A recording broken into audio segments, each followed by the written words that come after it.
Alors, dans l'actualité ce matin, d'abord, première politique environnementale de la MRC de Lillet. Donc, c'est lors de la séance du 15 octobre dernier que le conseil de la MRC de Lillet adoptait sa première politique environnementale. On sait que beaucoup de gens ont été impliqués. On dit que c'est plus de 700 citoyens qui ont contribué à la réflexion collective visant à créer la première politique environnementale de la MRC de Lillet, dont un grand nombre de jeunes.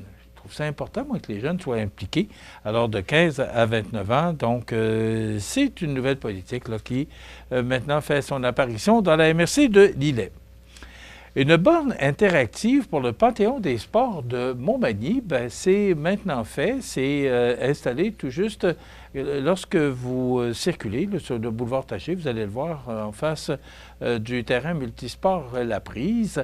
Et c'est pas mentionné dans le communiqué, mais quand même, je vais me permettre de vous le mentionner, là, que c'est un produit de CMA-TV parce que nous offrons maintenant le service de bornes. Si vous allez chez Uniprix, vous allez voir, il y a un panneau dans la vitrine dans les deux Uniprix Daniel Lachance.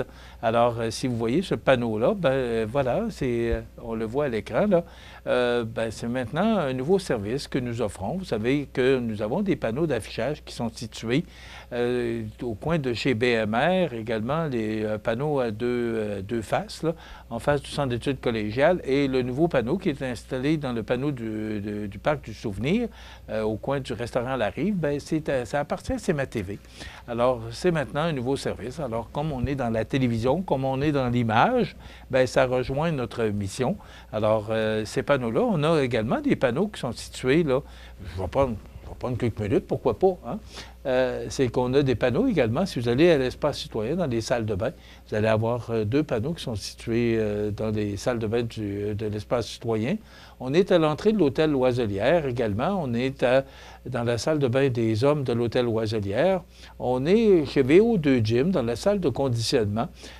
On est également au restaurant La Rive, dans les deux salles de bain, hommes et femmes, et aussi à la microbrasserie Côte-du-Sud. Lorsque vous montez l'escalier, il y a un beau panneau de CMA-TV qui est juste en haut de l'escalier, et il y en a un également dans la salle de bain des hommes. Donc, c'est 10 panneaux intérieurs et 4 panneaux extérieurs. Et maintenant, on offre le produit. Et la ville de Montmagny, comme elle voulait encourager des gens de la place, donc elle a préféré prendre et acheter ce panneau de CMA-TV. Donc, on remercie Jean-François Roy, qui est directeur du service des loisirs, et Marie-Claude Montminy, qui ont contribué là, à ce que CMA-TV puisse installer ce beau panneau qui était un projet de la ville de Montmagny. Et qu'est-ce qu'on retrouve sur ce panneau-là? Si vous passez en face du panneau, vous pouvez, en cliquant sur l'écran, vous pouvez voir tous les gens qui font partie maintenant du Panthéon des sports de Montmagny.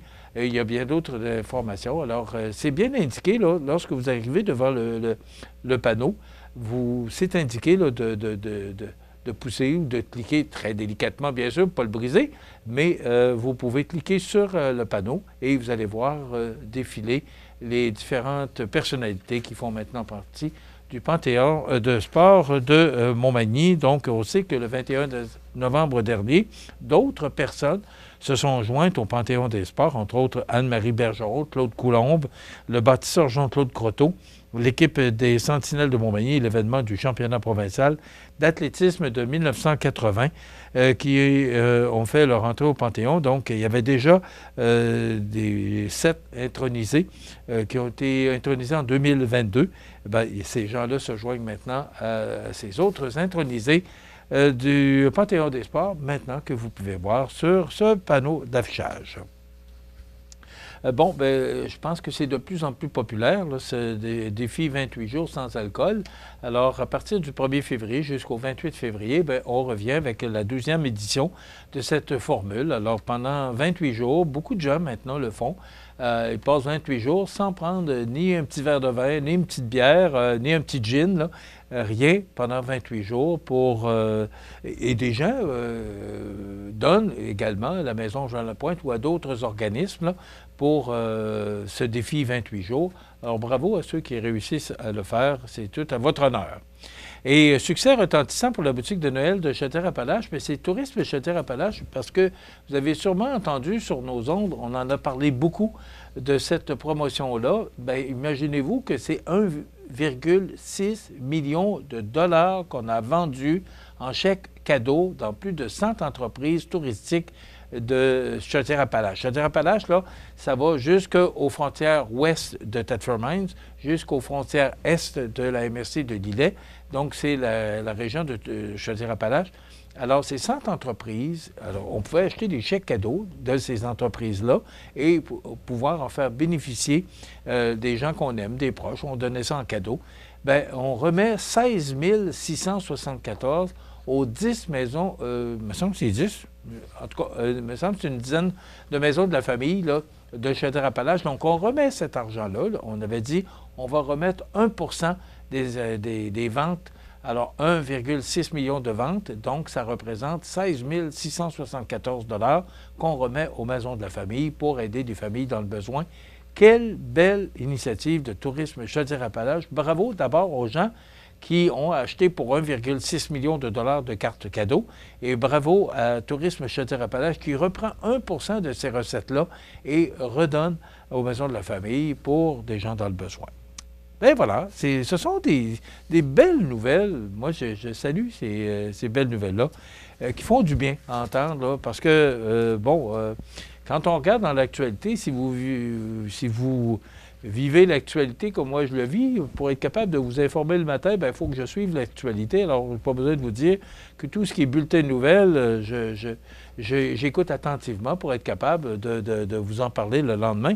D'abord, ça, c'est extrêmement triste, là, ce qui se passe actuellement à Los Angeles. Là.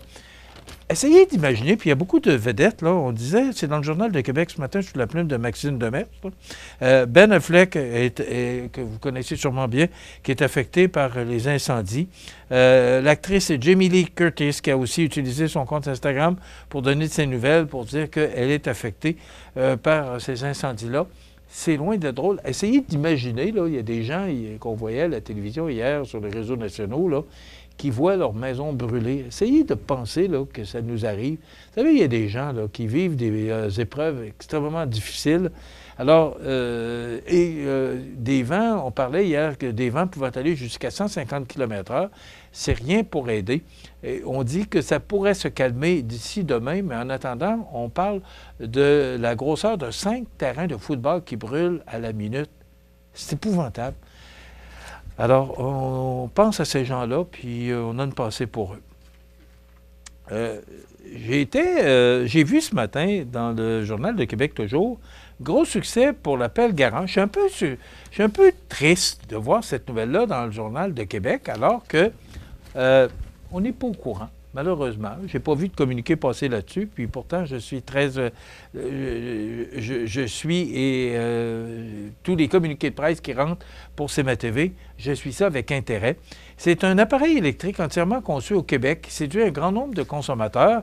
C'est une pelle électrique, c'est nouveau. On sait garant que c'est un fabricant de pelles. On avait un objectif de 1000 pelles. On en a vendu 4000. On devient de plus en plus intéressé aux appareils électriques. Bien, bravo à l'équipe de Garant. Félicitations. J'aurais aimé ça pouvoir en parler ici à CMA-TV. Bien, j'en parle via le Journal de Québec, mais quand même, Garant, c'est un fleuron, un beau fleuron de notre région à Saint-François de la Rivière-du-Sud. Et bravo pour ces gens-là qui innovent parce que on n'a pas le choix, il faut avancer et ces produits électriques-là deviennent de plus en plus populaires. Donc, bravo à son directeur général, M. Pierre-Yves Martin, et à toute son équipe de Garant à Saint-François pour cette pelle électrique. Puis je vous souhaite d'en vendre encore ben en masse. Puis on dit qu'on va arriver avec 2 ou 3 nouveaux produits au cours des prochaines années pour continuer à développer l'entreprise. Bien, c'est ça, innover parce qu'on veut assurer la pérennité de l'entreprise. On est en campagne de la chefferie du Parti libéral du Canada. Donc, Mélanie Joly et Steve McKinnon qui songent à se lancer, puis également François-Philippe Champagne. On va suivre ça de très près. Dans quelques instants, les avis de décès. Je vous souhaite de passer une excellente journée. À demain.